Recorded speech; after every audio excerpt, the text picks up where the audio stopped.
Tome a sua Bíblia e vamos abrir na carta que o apóstolo Paulo escreveu aos Colossenses, no capítulo 4, para lermos a partir do verso 2. Colossenses, capítulo 4, verso 2.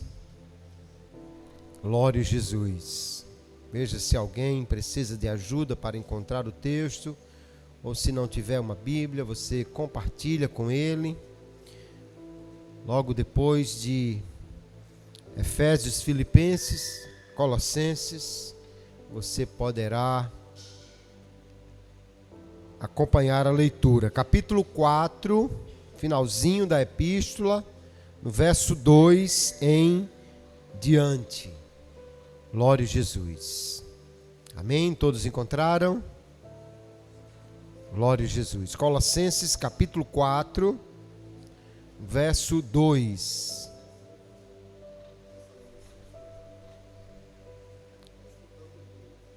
Muito bem, todos acharam?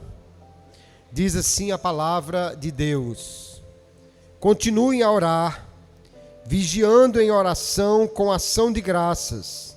Ao mesmo tempo, orem também por nós, para que Deus nos abra uma porta à palavra, a fim de falarmos do mistério de Cristo, pelo qual também estou algemado.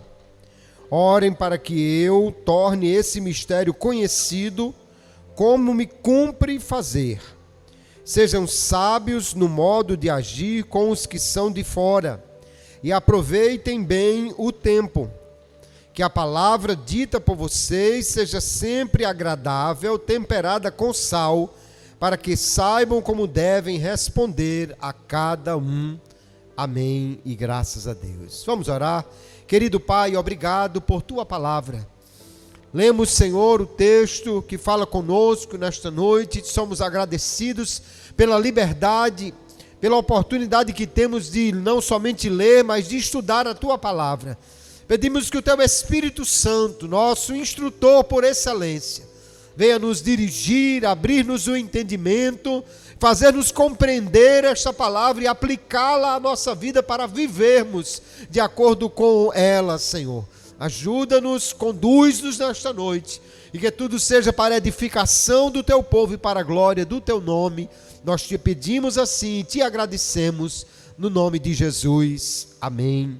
E amém, graças a Deus. Pode sentar, querido irmão, deixe sua Bíblia aberta no texto que lemos para irmos acompanhando o que nos diz a palavra do Senhor. Imagine se Jesus viesse passar um dia ou dois na sua casa.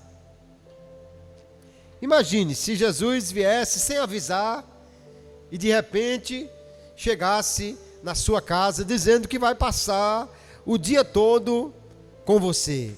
Certamente você ofereceria o melhor que você tem a Ele, o acolheria de braços abertos, diria que estava muito feliz por recebê-lo. Mas veja bem, se Ele chegou assim de repente, sem avisar, será que você trocaria de roupa antes de recebê-lo? Ou se Ele dissesse, vamos sair pela cidade, você iria da maneira como você sempre vai? Ou colocaria alguma coisa diferente? Você, se Ele dissesse, vamos assistir alguma coisa na TV, ou vamos ver alguma coisa aí no celular, você veria as mesmas coisas que você sempre vê? Ficaria com Ele, com o seu celular, vendo as coisas que você geralmente vê durante o dia? Ouviria as mesmas músicas ou os mesmos hinos que você ouve? Sairia para encontrar as mesmas pessoas, os mesmos amigos, as mesmas conversas? Você chamaria Jesus para ir com você no seu dia a dia, aos lugares onde você vai, e conviveria com as mesmas pessoas?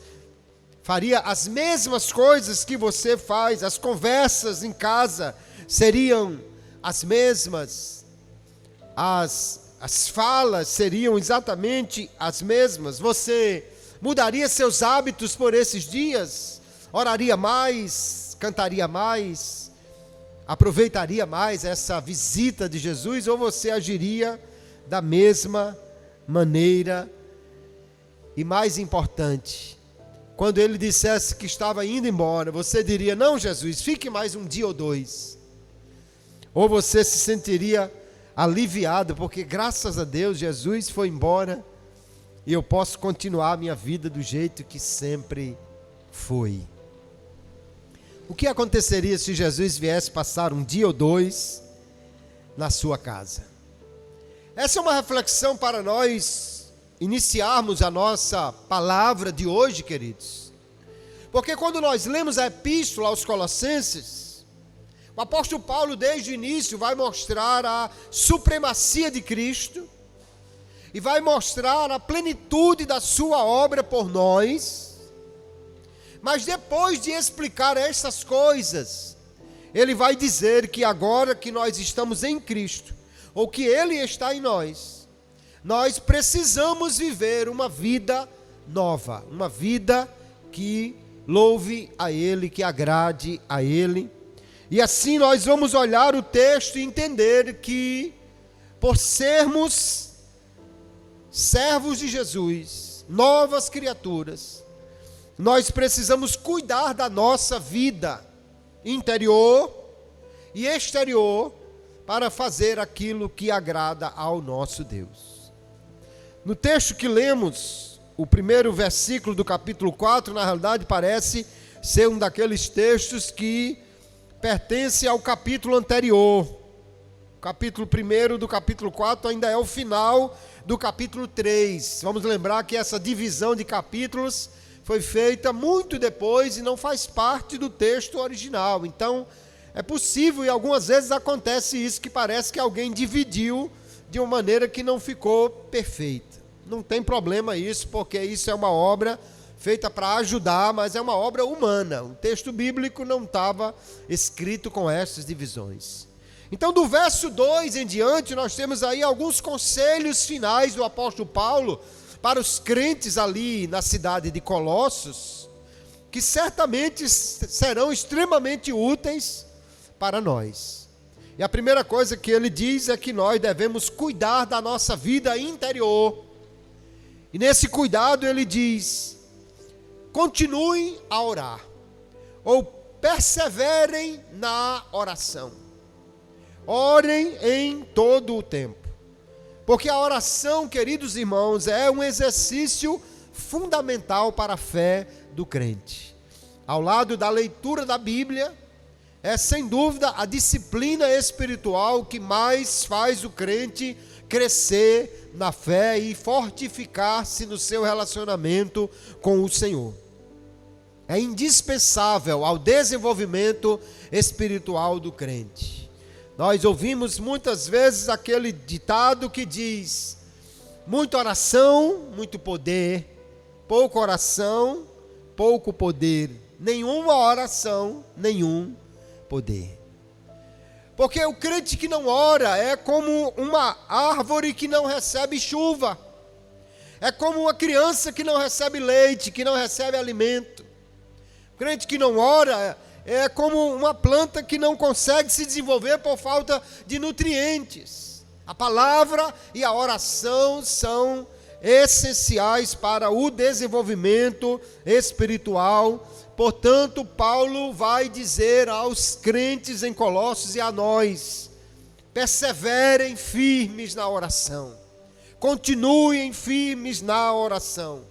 A Nova Bíblia Viva diz: não se cansem de orar, perseverem nisso. A Nova Tradução na linguagem de hoje diz: continuem firmes na oração, porque nós precisamos orar em todo o tempo. Pastor, mas naquele dia que eu acordo assim, que estou sem vontade de orar, nesse dia que você deve orar mais. E pode orar sem vontade? Pode. Comece a orar sem vontade, que a vontade de orar começa a aparecer no coração. Porque no dia que estamos mais fracos é no dia que mais precisamos de oração.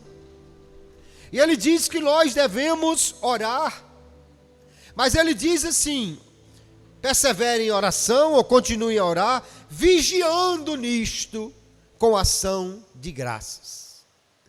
Alguns autores pensam que o vigiar aí é em relação ao corpo, para não dormir na oração, como aconteceu com os discípulos lá no Getsemane.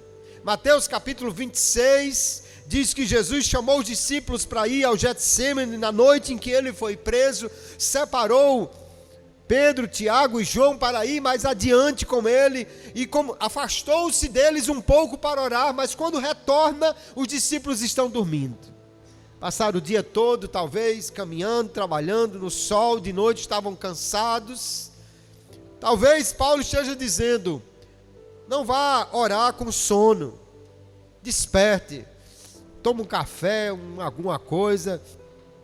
Se está cansado e for orar de joelhos, começa a cochilar, se levante, ore em pé, mas não deixe de orar.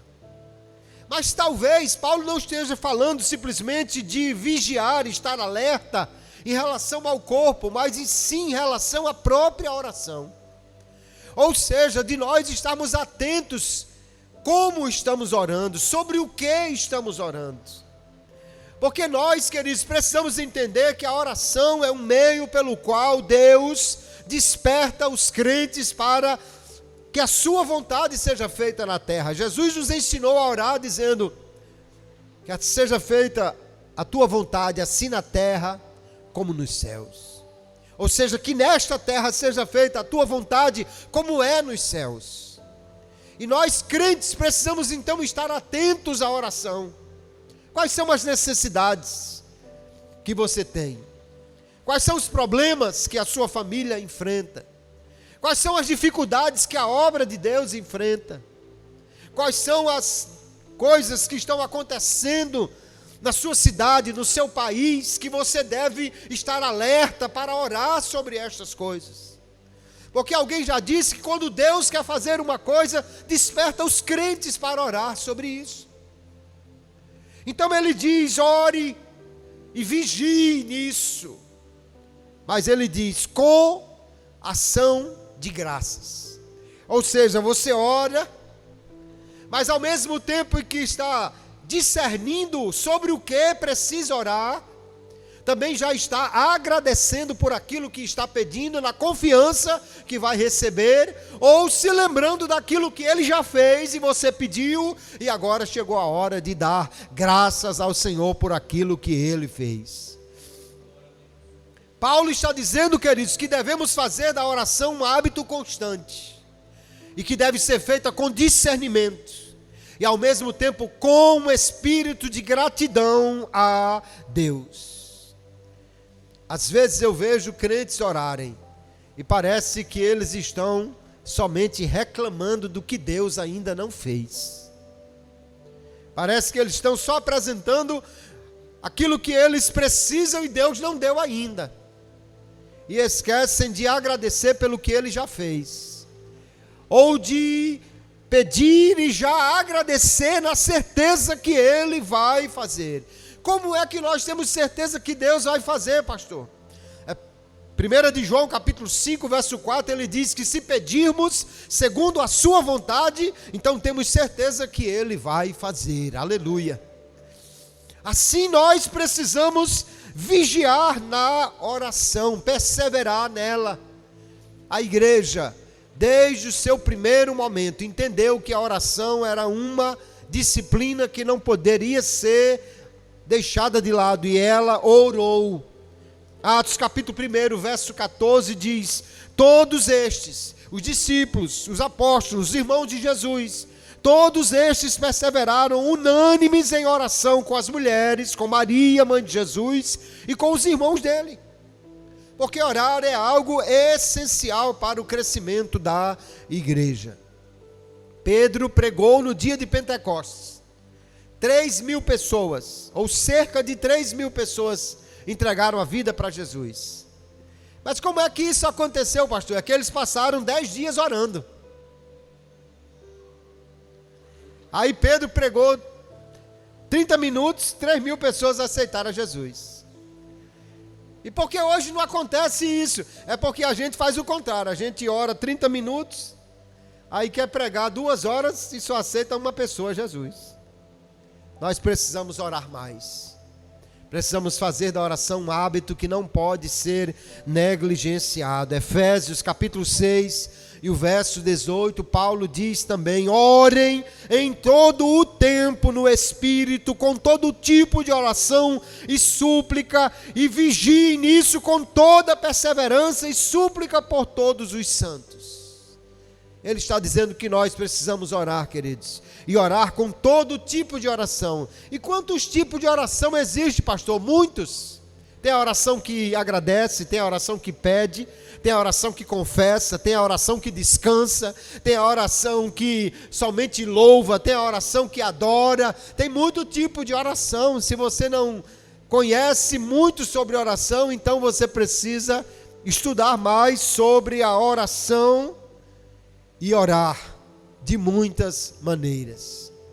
Muitos crentes oram muito curto, porque só oram pedindo, e às vezes a lista é pouca, então a oração também se resume a poucos pedidos. Mas na oração, Paulo diz que nós devemos estar atentos às necessidades e devemos também agradecer na oração. Aleluia. A oração deve ser parte de um estilo de vida de um crente obediente, porque ela é um mandamento do Senhor Jesus. Quem não ora, além de estar deixando de alimentar-se, ele está sendo desobediente, porque Jesus mandou orar, porque Jesus mandou que nós orássemos sem cessar, porque a Bíblia manda que nós oremos sempre, em todo o tempo.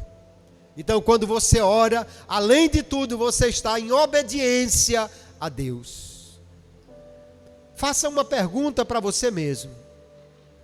Se você alimentasse o seu corpo com a mesma frequência e a mesma intensidade com que você alimenta o seu espírito pela palavra e pela oração, se você alimentasse o seu corpo com a mesma frequência e com a mesma intensidade, muito ou pouco, com que você alimenta a sua alma na oração e na palavra, você seria magro ou seria saudável?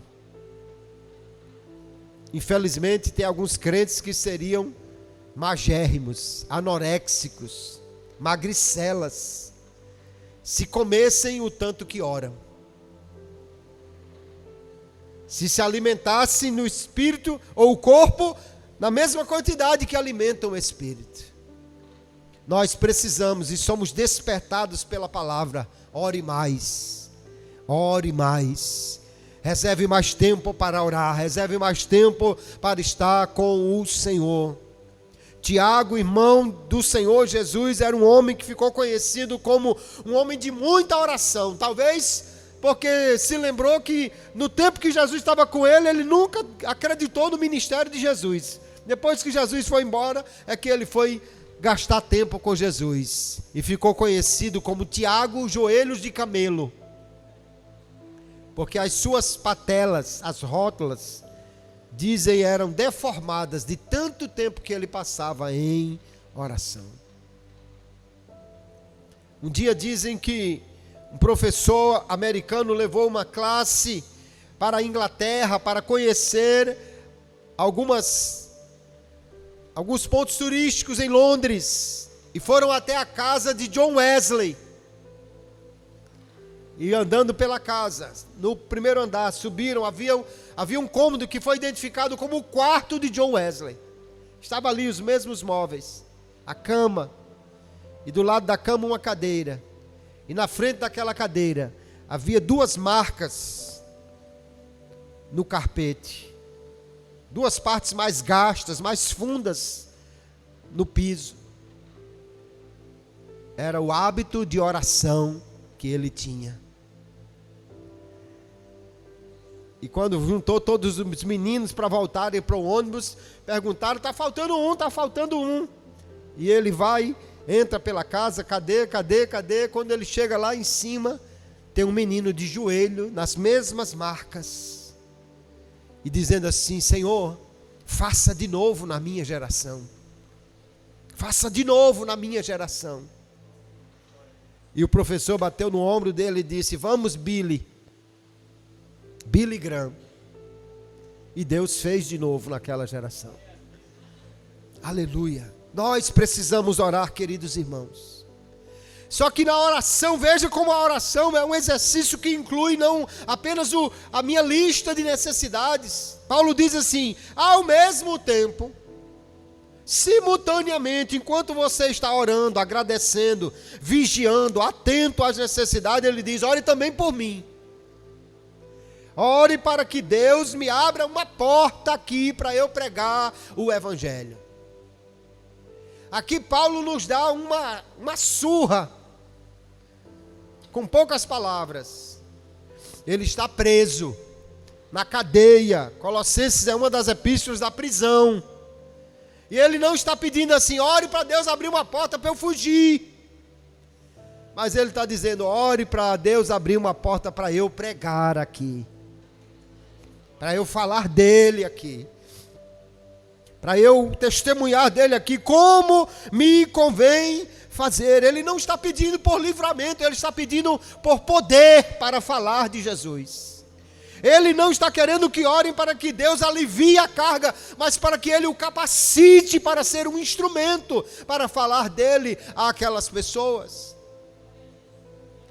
Nós vemos, queridos, aqui Deus nos levantando a orar mais e melhor, porque Paulo diz: ore também por mim para que Deus abra uma porta. Uma porta muitas vezes é tida como uma oportunidade para o Evangelho nos escritos do apóstolo Paulo. E ele então diz: ore por você, ore por suas necessidades, persevere na oração, vigie na oração.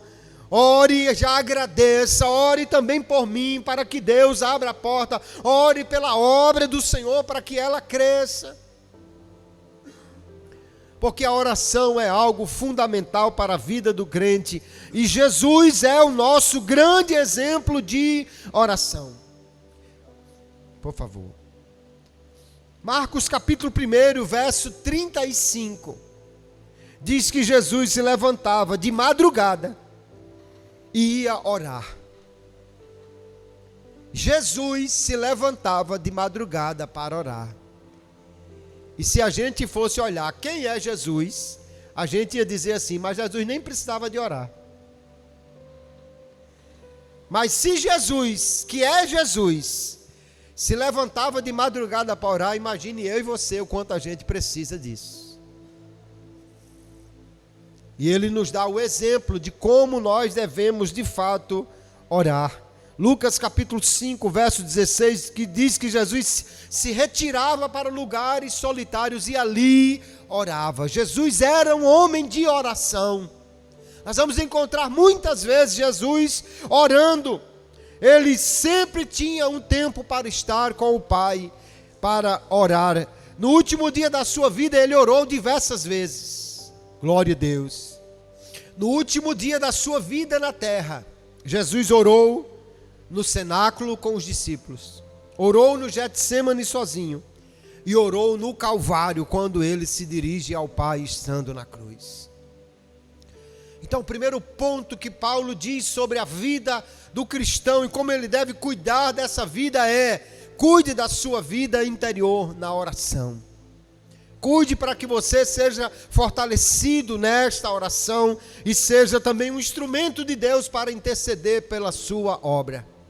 Mas ele continua dizendo que nós também devemos não apenas orar, mas também nós devemos testemunhar de Jesus, falar de Jesus para as pessoas que estão lá fora.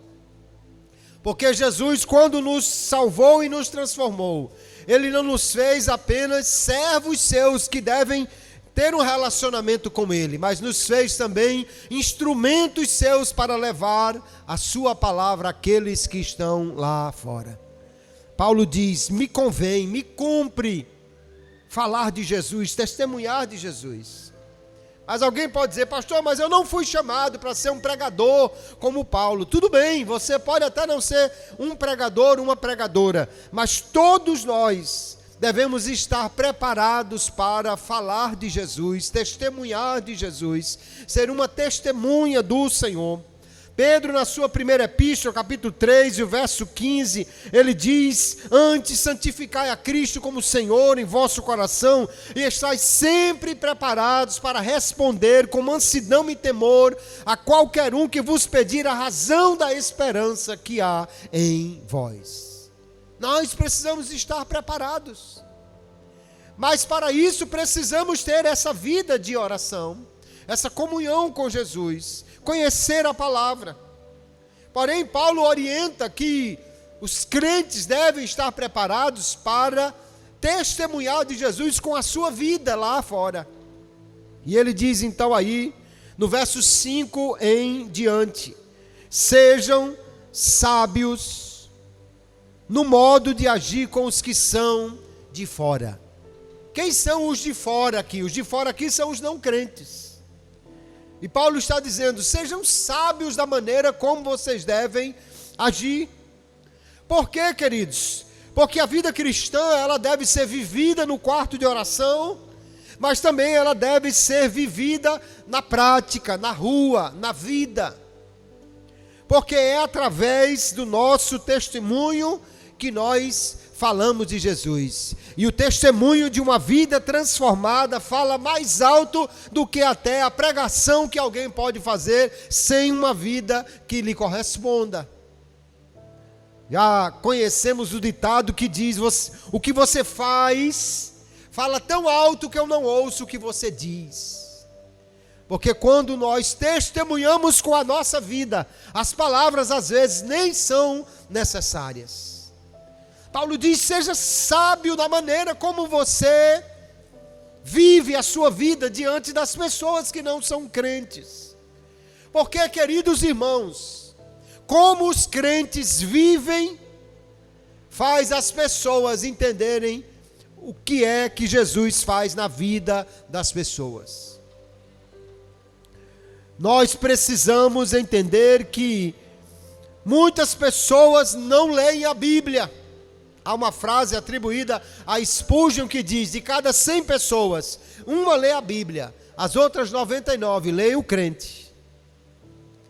Leia a pessoa que lê a Bíblia. Você lê a Bíblia e você deve viver de acordo com ela.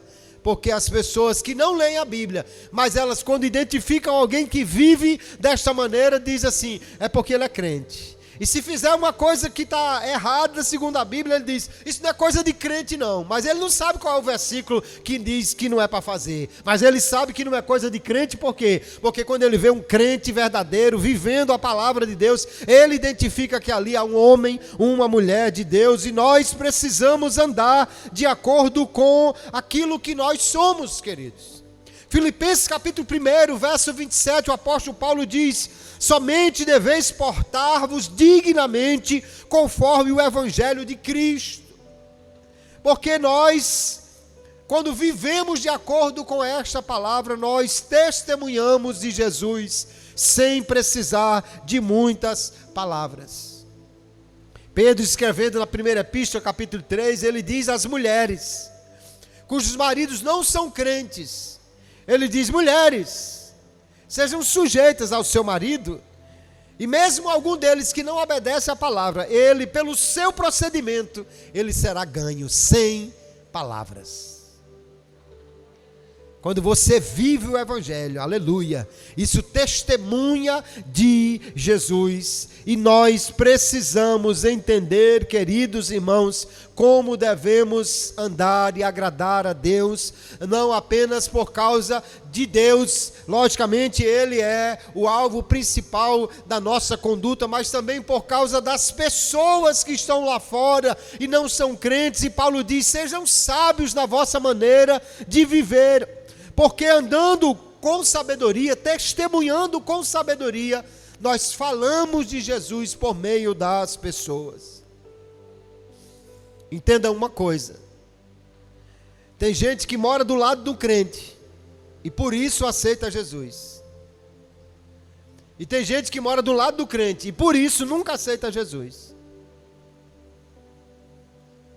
Porque a forma como nós vivemos o evangelho, dar testemunho daquilo que Jesus faz na nossa vida. A Nova Tradução na linguagem de hoje diz assim: sejam sábios na sua maneira de agir com os que não creem, e aproveitem bem o tempo que passarem com eles, que as suas conversas sejam sempre agradáveis e de bom gosto, e que vocês saibam também como responder a cada pessoa. Veja que ele diz que nós devemos então ser sábios, e devemos aproveitar as oportunidades a fim de que as pessoas vejam Cristo em nós. O cristão é uma ilustração viva da mensagem do Evangelho. Em Tito, capítulo 2, o verso 9 em diante, Paulo diz que os trabalhadores devem viver de maneira honesta, obedientes aos seus patrões. E ele diz: para que vocês sejam ilustrações, ornamentos vivos da doutrina de Deus. Aleluia. Glória a Jesus. Porque quando os crentes vivem de acordo com aquilo que Deus quer para eles, queridos, as pessoas têm testemunho de Jesus por meio das suas vidas. A vida de um crente é a janela pela qual os outros podem ver Jesus. Diz uma história que num domingo de carnaval, um rapaz que era crente, mas que não dizia a ninguém que era crente, que no seu trabalho nunca demonstrava nada que era crente, era crente tipo agente secreto, né? O crente 007, ele é crente, mas ninguém sabe que ele é crente, é disfarçado. Um rapaz que era crente, mas não dava testemunho, não vivia, ninguém nem sabia que ele era crente. Nada falava das suas convicções de fé no seu trabalho. Ele está indo para a igreja, de terno, de gravata, a Bíblia debaixo do braço. E quando vai na rua, era um domingo de carnaval, encontra alguns amigos de trabalho que já estavam meio embriagados. E eles olham para ele e dizem: aí, gostei da tua fantasia de crente. Ficou direitinho crente, rapaz. Gostei da sua fantasia de crente. Chegue aqui beber com a gente. Você não é da turma aqui. Gostei da sua fantasia de crente. Isso é uma lástima, queridos irmãos, porque as pessoas precisam ver Cristo em nós. Sabe uma coisa que testemunha de Jesus? É quando o crente no seu trabalho vai chegando numa rodinha e eles estão numa conversa que não edifica ninguém e alguém diz assim: ei, parou que chegou o irmão. Ou quando alguém diz um negócio, alguém diz assim: ei, rapaz, respeita o irmão que ele não é disso não é para você estar falando essas coisas aqui não. Porque, queridos irmãos, nós somos chamados a andar de maneira sábia. E de maneira sábia que Paulo está dizendo aqui, não é de maneira inteligente, é de maneira adequada para testemunhar de Jesus para as pessoas que estão lá fora. Pergunte a você mesmo. Quando as pessoas veem você, o que chama a atenção? Sua roupa, sua aparência, porque é diferente ou porque é sensual? O que chama a atenção quando as pessoas veem você? A sua conversa muito engraçada, seu jeito muito cheio de brincadeiras? Ou quando as pessoas olham para mim e para você, mesmo que vejam uma pessoa alegre, mesmo que vejam uma pessoa comum, mas veem uma pessoa crente, uma pessoa que anda com Jesus, uma pessoa que dá testemunho dele, uma pessoa que vive o Evangelho, uma pessoa que compra e paga, uma pessoa que trata bem as pessoas, uma pessoa que mesmo sendo humilhado não revida, uma pessoa que não anda de forma arrogante, mas que anda de maneira que alguém olha e diz: ali é um crente, ali é uma crente, é um homem de Deus, é uma mulher de Deus. Porque quando nós fazemos isso, queridos, nós também testemunhamos do Senhor Jesus. E Paulo diz: aproveite as oportunidades Para quê? Para falar de Jesus para as pessoas. Como nós falamos de Jesus? Através de toda oportunidade que nós tivermos. Um dia eu estava trabalhando numa empresa e teve um amigo secreto, né? Final do ano, aquele amigo secreto, e ficou combinado que todo mundo colocaria lá no quadro de aviso da empresa o que queria ganhar, para que alguém que tirou fosse lá e visse o que a pessoa queria. E o cidadão que eu tirei colecionava aqueles carrinhos de brinquedo que é todo cheio de detalhe, de metal, e bem cheio de as portinhas que abrem, as coisinhas e tal, e colocou lá qual era o brinquedo que ele queria. Ok, cidadão, casado, né? Adulto, mas era o hobby dele.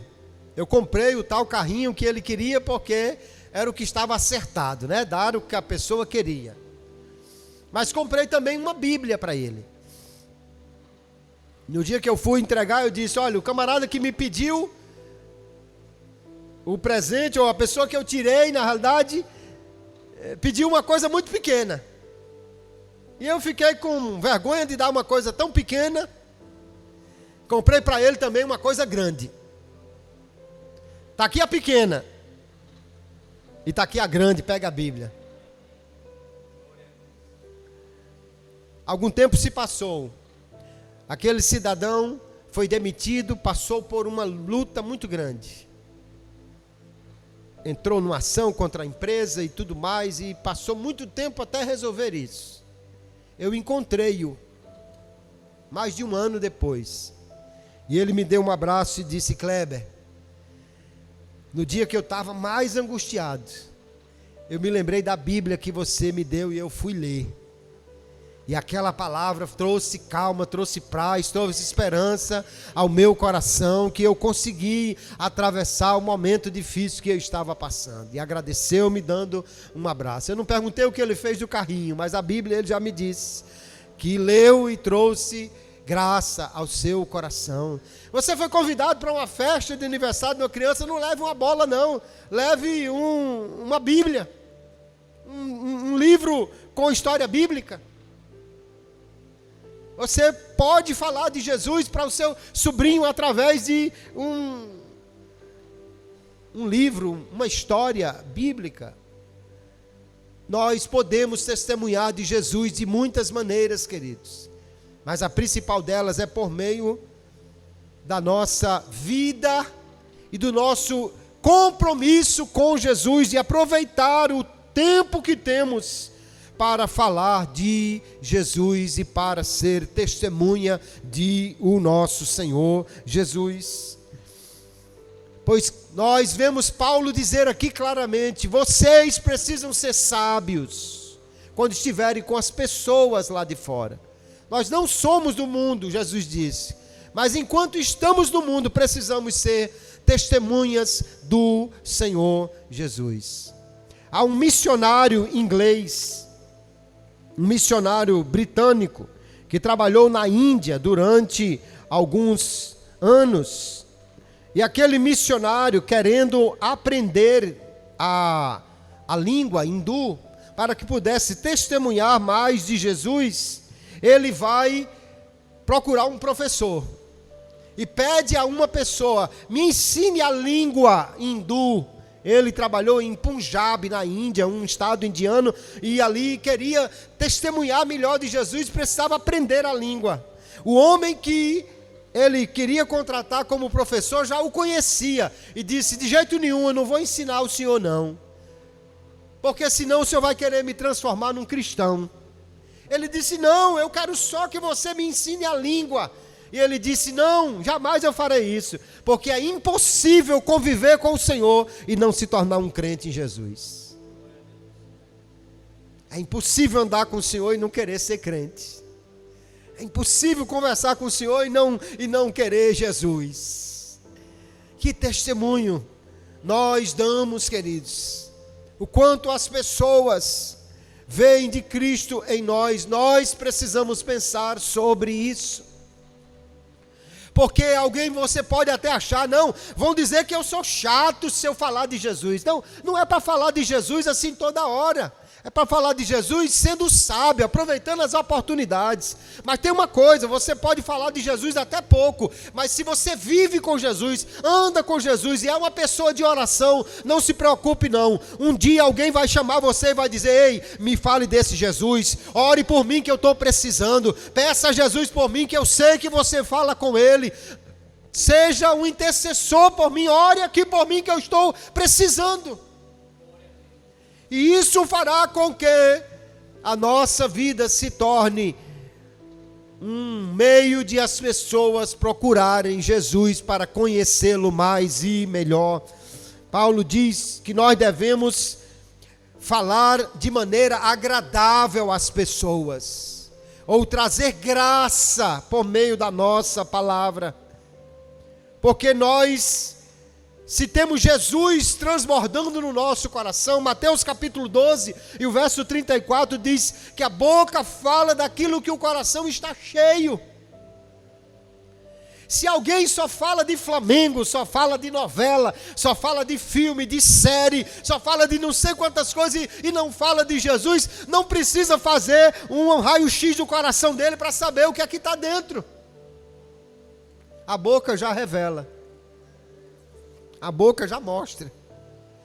Agora, se você vez por outra diz, graças a Deus, glória a Jesus, ou como Jesus é bom, olha, você precisa conhecer mais Jesus, olha, eu li assim na Bíblia, olha, tem uma história tão bonita na palavra de Deus, olha, você precisa conhecer, eu vou mandar um link da pregação do pastor lá para você ouvir. Se você vive falando destas coisas, as pessoas podem até achar que você é fanático, mas uma coisa elas vão saber, Jesus está no coração dessa pessoa, porque ela só fala disso, ela só fala disso, ela só fala desse homem, só fala dessa Bíblia, só fala da sua igreja, só fala desta verdade, é porque o coração está cheio.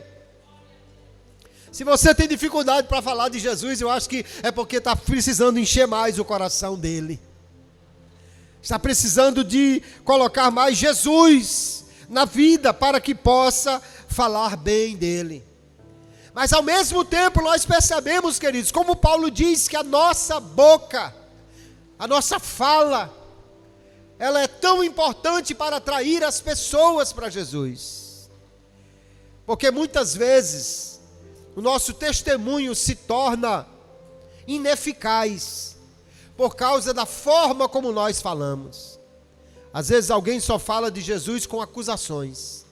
Se você não aceitar Jesus, vai para o inferno. Isso é uma verdade, mas as pessoas não querem ouvir. É mais fácil dizer assim, aceita Jesus para ir morar no céu. Aí as pessoas querem ouvir melhor. Porque tem crentes às vezes que só apontam os defeitos dos outros. Mas nós não fomos chamados para apontar os defeitos do mundo. Eu já tive problemas em algumas igrejas, de ter que chamar os irmãos que faziam os cultos ao ar livre e orientá-los, porque eu estava vendo problemas, porque as pessoas iam para o microfone no culto ao ar livre para dizer, se você não largar essa cachaça, se você não sair desse bar, se você não deixar essa idolatria, e as pessoas não queriam mais ouvir. Eu digo, meus irmãos, nós não fomos chamados para testemunharmos contra os bares ou a idolatria, nós fomos chamados para falar da graça de Jesus. Essa outra parte aí, ela vem automaticamente quando alguém conhece Jesus. Nós precisamos falar de Jesus. Paulo diz assim, que a palavra que sair da nossa boca seja temperada com sal. As irmãs que cozinham e os irmãos que cozinham também, sabem o que isso quer dizer. Temperado com sal quer dizer que é uma coisa agradável. Porque se não tiver sal nenhum, fica insosso, igual pirão de doente. Comida de hospital. Mas também se colocar sal demais, não tem quem coma. Não tem quem coma. E tem crente que é assim, não tem sal nenhum. E tem outros que tem 1 quilo de sal em cada palavra. Nós precisamos ter uma palavra equilibrada. Efésios capítulo 4, verso 29, Paulo fala sobre isso também, dizendo: não saia da vossa boca nenhuma palavra torpe, mas só a que for boa, para promover a edificação, para que dê graça aos que ouvem. Porque se nós tivermos uma palavra de bênção, de graça, uma palavra que aponte para a graça de Jesus, as pessoas desejarão ouvir aquilo que nós temos para dizer. Eu fui representante comercial durante muitos anos, e tinha um colega que alguém achava ele meio louco, porque ele era crente, e aquele crente muito animado, e quando chegava falava de Jesus, e tinha gente às vezes que não gostava muito, repreendia ele por causa disso. Eu digo: não, deixa, é o jeito dele, e ele é um crente sincero.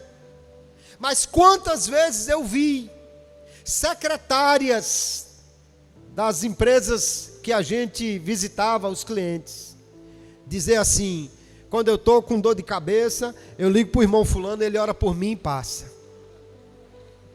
Quando eu estou angustiado, eu mando uma mensagem: irmão, faça uma oração por mim, e daqui a pouco eu estou me sentindo melhor. Glória a Jesus, porque a palavra dele tinha graça. A palavra dele era agradável, era como você comer uma comida boa e se ficar satisfeito, você comer uma comida bem temperada e sair dali satisfeito. Ele não andava condenando, mas andava falando de Jesus para as pessoas. Veja que Paulo está dizendo aqui, queridos, que a palavra de vocês seja temperada e que você saiba responder a cada um. Ele quer dizer que nós devemos estar prontos para falar de Jesus, com a nossa vida e com as nossas palavras, que sejam palavras de bênção e de graça para aqueles que ouvem. Quando nós olhamos para este texto, queridos, precisamos entender então que somos, como Paulo, alguém que deve dizer: me convém falar de Jesus, eu preciso falar de Jesus. O mundo precisa ver Jesus em nós.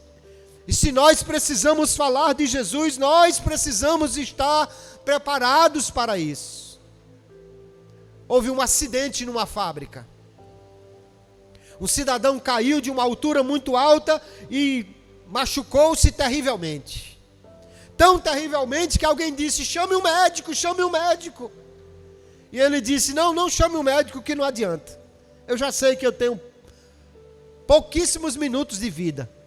Chame alguém que me fale de Jesus, porque eu sei que eu preciso me reconciliar, preciso me reconciliar com Jesus. E estava um crente ali, ou pelo menos alguém que foi crente, mas não andava mais segundo o Evangelho, e não pôde dizer nada. Aquele homem partiu como viveu, sem Deus, sem salvação.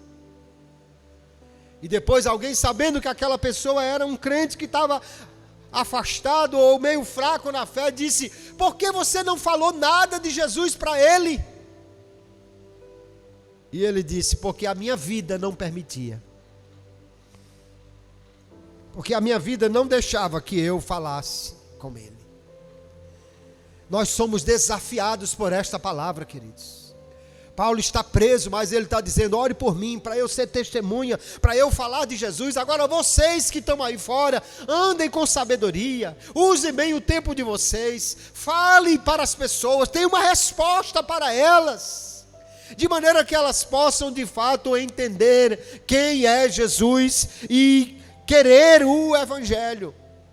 Pesa sobre mim e sobre você a responsabilidade de sermos crentes, e não apenas nos fantasiarmos de crentes, mas sermos crentes de verdade, para que o mundo possa ver em nós e ouvir de nós uma palavra que os leve a Jesus e a transformação de vida que Ele oferece. Há um teólogo dinamarquês, com um nome bem difícil de pronunciar, mas que ele trouxe uma metáfora. Ele disse que um circo chegou na cidade, e estavam se preparando para montar o espetáculo. passaram no meio da cidade, aqueles carros levando animais, trapezistas, palhaços, e começaram a fazer a propaganda, convidando as pessoas para ir para o circo. Mas antes que o espetáculo começasse, houve um curto-circuito e a lona começou a pegar fogo. O dono do circo, que era também o palhaço, já estava vestido para o espetáculo, correu lá para a rua e começou a gritar: socorro, socorro, o circo está pegando fogo. E as pessoas começaram a rir. Esse palhaço é engraçado demais. Não, gente, é sério, socorro, me acuda. Começou a chorar e eles aplaudiam, dizendo: esse camarada interpreta bem demais, olha só. E o circo não sobrou nem as cinzas, porque ninguém socorreu o palhaço.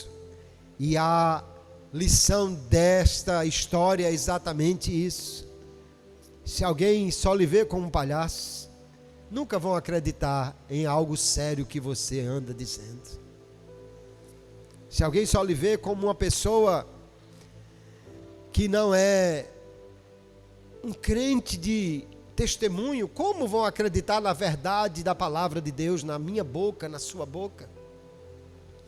Nós precisamos pensar, queridos irmãos, não temos desculpas para não testemunhar de Jesus, e precisamos de fato ser testemunhas dele. Como eu faço isso, pastor? Primeiro, tenha uma vida de oração, porque sem oração e sem a palavra, você jamais será o crente que precisa ser. Eu e você não seremos nunca o crente que precisamos ser, se negligenciarmos a vida de oração e da leitura da palavra de Deus.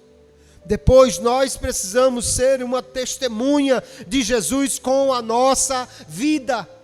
Precisamos andar como crente, vestir como crente, falar como crente, agir como crente, comprar como crente, pagar como crente, tratar as pessoas como crente, brincar como crente, rir como crente, ir a lugares como crente, andar com pessoas como crente.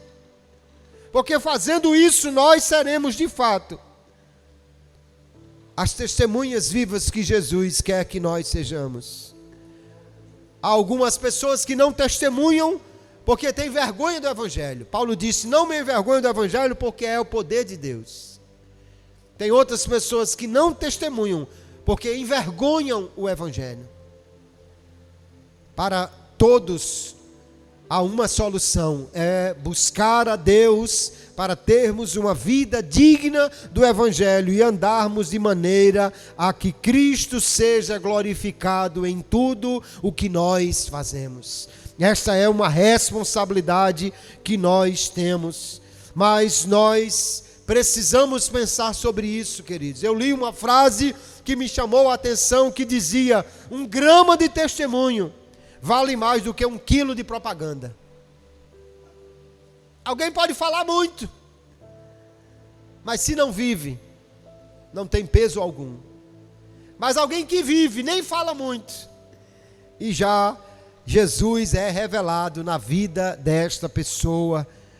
O que chama a atenção das pessoas com quem nós convivemos?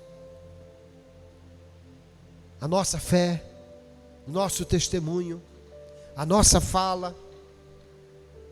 Que nós possamos ser vigilantes, queridos, naquilo que o apóstolo diz. Cuide da sua vida interior orando. Cuide da sua vida exterior testemunhando de Jesus com o seu viver.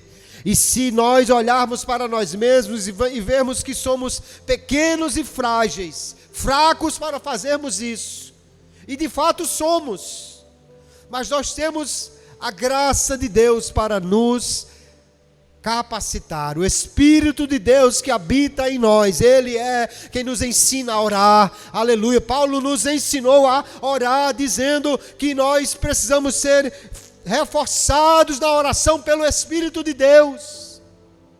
Não sabemos orar como convém, mas o Espírito de Deus intercede por nós. Você precisa crescer na vida de oração, então comece a orar dizendo: Jesus, me ensine a orar, Jesus, me desperte para orar, Jesus, me chame para orar, Jesus, me conduza na oração. Você diz: eu me ajoelho, pastor, mas eu não sei o que dizer. Então a sua primeira oração deve ser: Espírito de Deus, guia-me nesta oração, conduz-me neste momento de falar contigo. E Ele fará isso, porque Ele é o maior interessado em nos levar a uma vida ativa, plena, pujante de oração, para que sejamos cheios da graça de Deus, cheios do poder de Deus. Se nós não conseguimos testemunhar de Jesus com a nossa vida, precisamos ajustá-la. Talvez o que falamos, talvez como falamos, talvez o que vestimos, ou como vestimos, talvez como tratamos as pessoas.